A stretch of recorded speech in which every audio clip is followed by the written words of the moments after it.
విచ్చేసిన ప్రతి ఒక్కరికి నా ధన్యవాదాలు. అండ్ ఇందాక మన ప్రొడ్యూసర్ గారు గూడూరు నారాయణ రెడ్డి గారి గురించి చెప్పినప్పుడు సొమ్ము దమ్ము అన్నారు. వాటితో పాటు ఇలాంటి మూవీ తీయాలంటే గట్టి సంకల్పం కావాలి.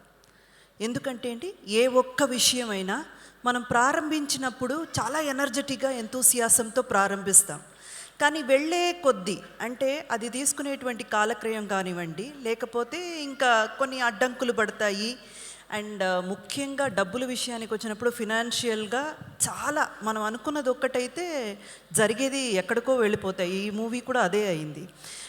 16 కోట్లు ఏదో అనుకున్నారు సార్, ఇప్పటికీ 51 కోట్లు వచ్చి నిలబడింది. అది ఎలా భరించారో తెలియదు, కానీ ఆ గట్టి సంకల్పం అయితే మాత్రం, అంటే ఈ మూవీని తీసుకురావాలి, మరుగుపడిన చరిత్రని బయటకి తీసుకురావాలి, అన్టోల్డ్ అండ్ ఆ ట్రూ స్టోరీని అందరు ముందు పెట్టాలి అన్న సంకల్పం మాత్రం ఎక్కడ నీరు కారిపోకుండా, sir hats off to you. And అలాగేనండి యాటా సత్యనారాయణ గారు, మా డైరెక్టర్ గారు గురించి ఆయన విద్వాంసం కానివ్వండి, విద్య కానివ్వండి, ఆయనకు ఉన్నటువంటి కెపాసిటీ కానివ్వండి, ఆయనతో పనిచేసిన లేదా ఆయన గురించి తెలిసిన అందరికీ తెలిసిన విషయమే. ఆయన డెబ్యూ డైరెక్టర్ అన్న పేరు చెప్తే నాకు అసలు అది చెప్పాలని అనిపించలేదు, చెప్పడానికి చాలా సిగ్గుగా అనిపించింది. ఎందుకంటే ఒక 10-20 ఏళ్ళు ఈ ఇండస్ట్రీలో చాలా మూవీస్ తీసి మంచి ఎక్స్పీరియన్స్ ఉన్న ఒక డైరెక్టర్కి ఎంతైతే పొటెన్షియల్ అండ్ క్యాపబిలిటీ ఉంటుందో మా సత్యనారాయణ గారు ఏమాత్రం దానికి తక్కువ కాదు. అంత కెపాసిటీ ఉన్న వ్యక్తి.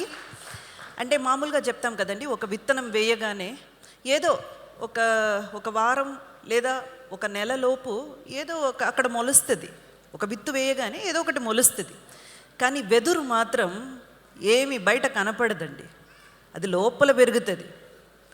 సడన్గా ఒక 5 ఏళ్ళ తర్వాత లేదా ఒక 6-7 ఏళ్ళ తర్వాత జంగమని పైకి వస్తుంది. మా సత్యనారాయణ గారు ఆ టైప్. అంతే సార్, ఒక్క మూవీ మిమ్మల్ని మీరు నిరూపించుకోవడానికి లేదా మీరెవరో ఈ ఇండస్ట్రీ తెలుసుకోవడానికి ఈ ఒక్క మూవీ సాటి. ఇంకా మీరు ఎంతో మీ కెపాసిటీకి మీరు ఎంతో ఎదగాలని మనస్ఫూర్తిగా కోరుకుంటున్నాను.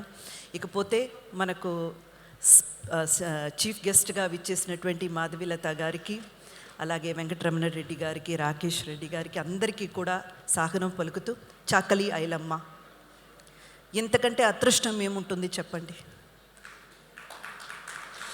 ఆవిడ ఇక్కడ తెలంగాణ గడ్డ మీద కొన్ని ప్రాంతాల్లో కొన్ని ఇళ్ళల్లో పూజ చేస్తారు, ఆవిడ్ని పూజిస్తారు. అటువంటి ఒక మహిళామూర్తి. అండ్ ఆవిడ్ని ఒక వీరనారిగా, వీర మహిళగా చాలా గర్వంగా ప్రతి ఒక్కరూ కూడా గుండెల్లో పెట్టుకొని చూసుకుంటారు. అలాంటి ఒక క్యారెక్టర్ నాకు డైరెక్టర్ గారికి ఇవ్వాలని అనిపించడం, దానికి ప్రొడ్యూసర్ గారు యాక్సెప్ట్ చేయడం, ఎప్పటికీ మీకు రుణపడి ఉంటానండి. చాకలి ఐలమ్మ ఆ క్యారెక్టర్ నా కెరియర్లో it's a mile stone and ఎప్పటికీ కూడా గుర్తుండిపోయే ఒక క్యారెక్టర్గా నిలబడిపోతుంది. నేను కూడా నా వంతైన ప్రయత్నం చేశాను. అంటే డైరెక్టర్ ఎక్స్పెక్ట్ చేసిన దానికి 100కి 100% ఇవ్వాలని. రేపు ప్రేక్షకులు థియేటర్కి వెళ్ళి చూసి ఆ క్యారెక్టర్ని అభినందిస్తే, ఆ క్యారెక్టర్ని యాక్సెప్ట్ చేస్తే ఖచ్చితంగా నేను సక్సెస్ అయినట్టు. అంతేకాదు, ఈ పర్టికులర్ క్యారెక్టర్ చేయడానికి కొన్ని హోంవర్క్స్ అయితే చేశాను. ఆ తర్వాత గెటప్స్ అవి ఇవి అన్నీ కూడా చేశాము. కానీ అంతకన్నా మించి ఒక విషయం ఏంటంటే, ఈ క్యారెక్టర్ చేసిన తర్వాత నాలో కూడా ఎక్కడో తెలియని ఒక చిన్న విషయం, చిన్న చేంజెస్ అయితే జరిగాయి.